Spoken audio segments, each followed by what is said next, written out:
semana. Con permiso, al paso que aquí viene. Otra amiga de esta casa, ya la tenemos como amiga de esta casa, ha venido varias veces vía telefónica dándonos información bien importante y bien valiosa. La de hoy, muy valiosa. El Tribunal Supremo ha estado tomando distintas decisiones recientemente. En algunas no nos han gustado tanto. Esta particularmente es muy buena para la libertad religiosa. Y tenemos a la abogada canónica Joan Rodríguez Bebe, que está bien empapadita de esta decisión del Supremo para que nos las explique, para que la podamos entender y por qué debemos estar contentos con esta tremenda decisión. Bienvenida a tu casa, Joan. Gracias, Juan Carlos. Pues en definitiva, como señalas, es una decisión importantísima, sobre todo en lo que tiene que ver con la libertad de culto. Y yo quiero explicar brevemente cuáles fueron los hechos del caso. El caso es Espinosa versus Montana Department of Revenue. Y en este caso, básicamente, lo que ocurrió fue lo siguiente. El estado de Montana, en su constitución, prohíbe que el estado ayude los colegios religiosos. Sin embargo, ellos hacen este programa de... Esta ley del estado de Montana prohíbe la Constitución. Fondos públicos se utilicen para pagar cualquier colegio que sea de corte religioso. La Constitución de Montana prohíbe. La Constitución del Estado. La Constitución del Estado. Qué Exacto. interesante. ¿Qué pasa? Que el estado de Montana diseña este programa de becas financiado por el sector privado a través de unos créditos contributivos. Ok.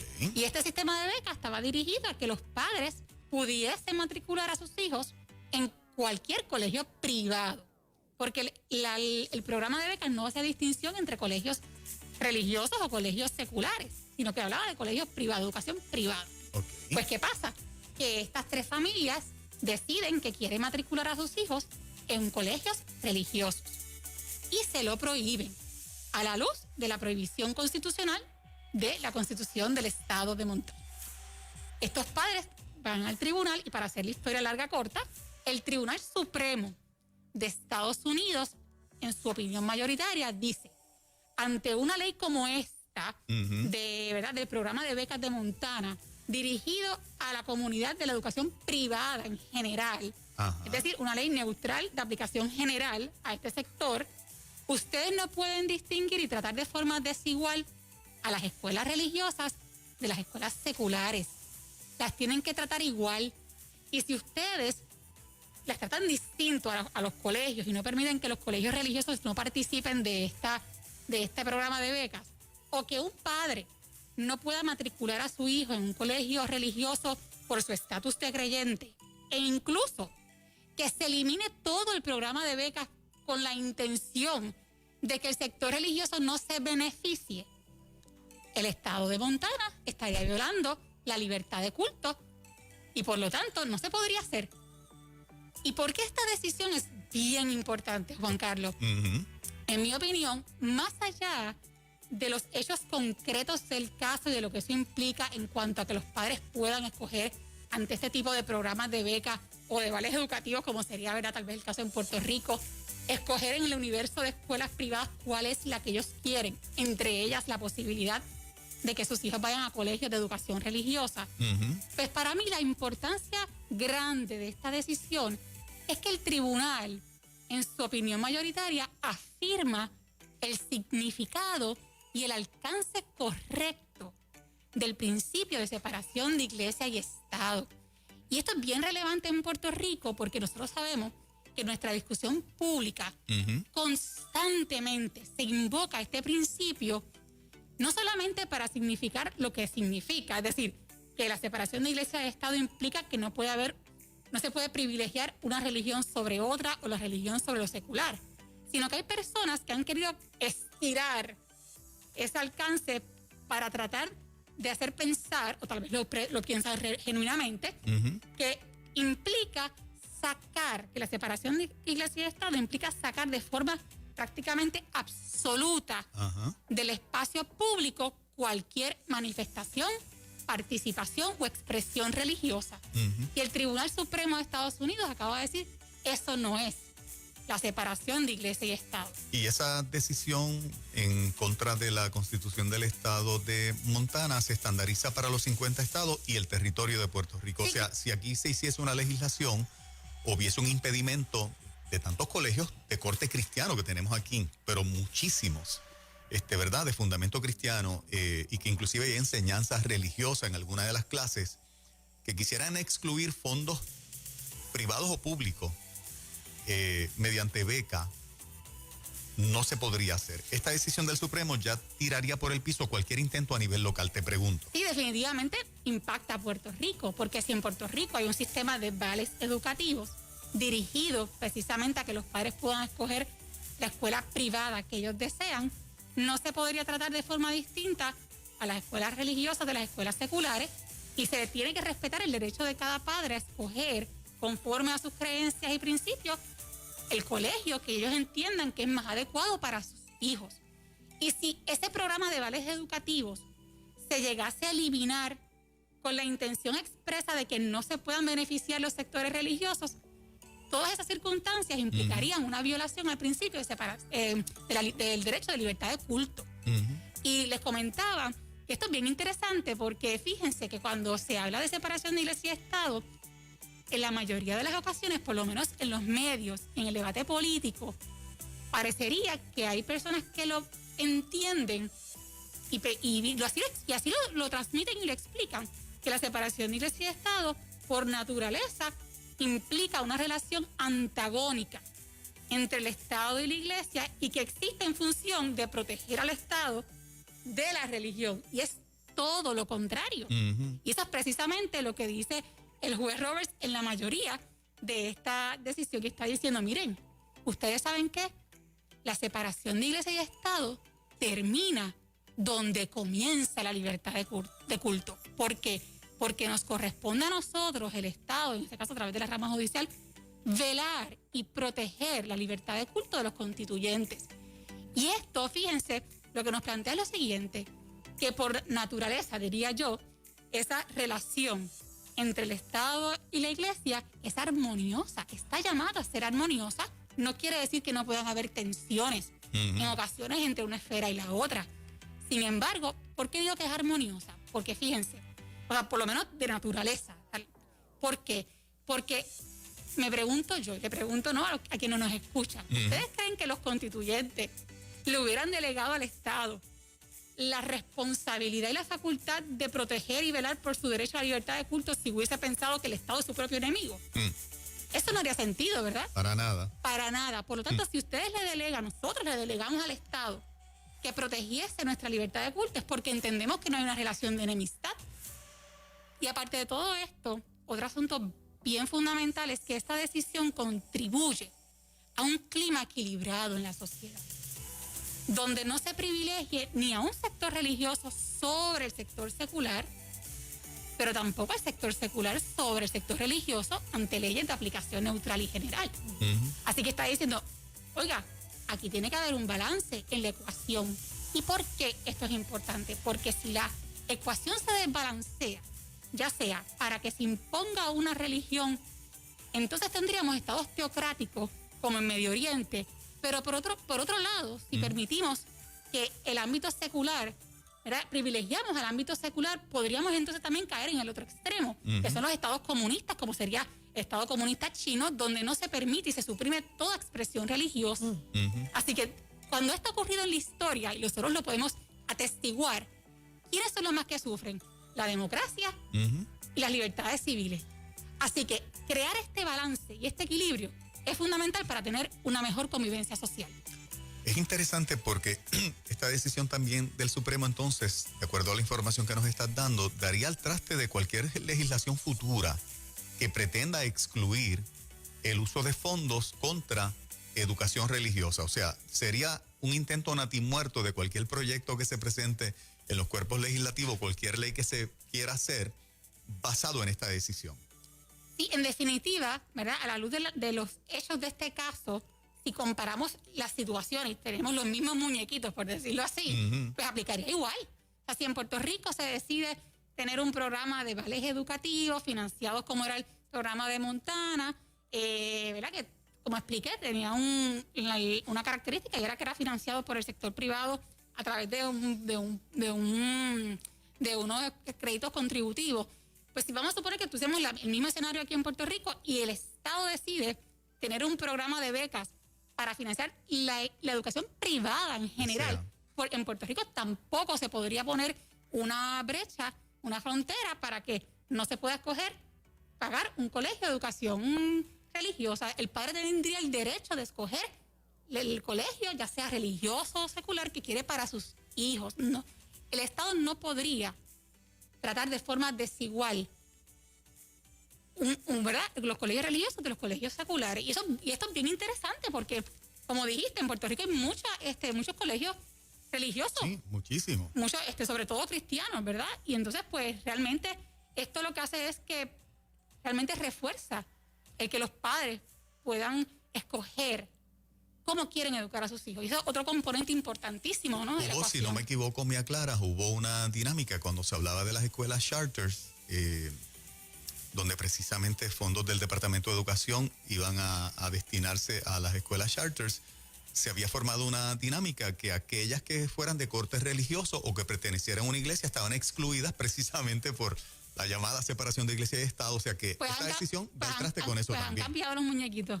Exacto, cambiaron totalmente. Cambiaron totalmente con esta decisión y traen un nuevo panorama para el país, no solamente a nivel de Estados Unidos, sino que también para Puerto Rico. Y es bueno enfatizar también que nosotros como cristianos pensamos en la iglesia evangélica a la que pertenecemos, pero cuando hablamos de no discrimen por religión, eso incluye al Islam, eso incluye a los budistas, eso incluye a todo el mundo. O sea que por eso es que es neutro para todo el mundo. Claro, porque realmente la comprensión correcta del principio de separación de iglesia y Estado no es solamente separar estas dos esferas, sino que también dentro del propio ámbito religioso implica no privilegiar a una religión sobre la otra.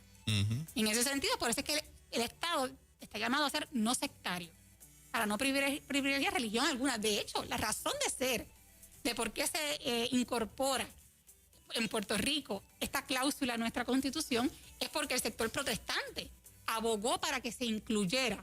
Y no abogó para que se incluyera porque quería que el Estado fuera su enemigo o actuara en su contra, sino porque en Puerto Rico, como sabemos históricamente, Puerto Rico ha sido un país mayoritariamente católico.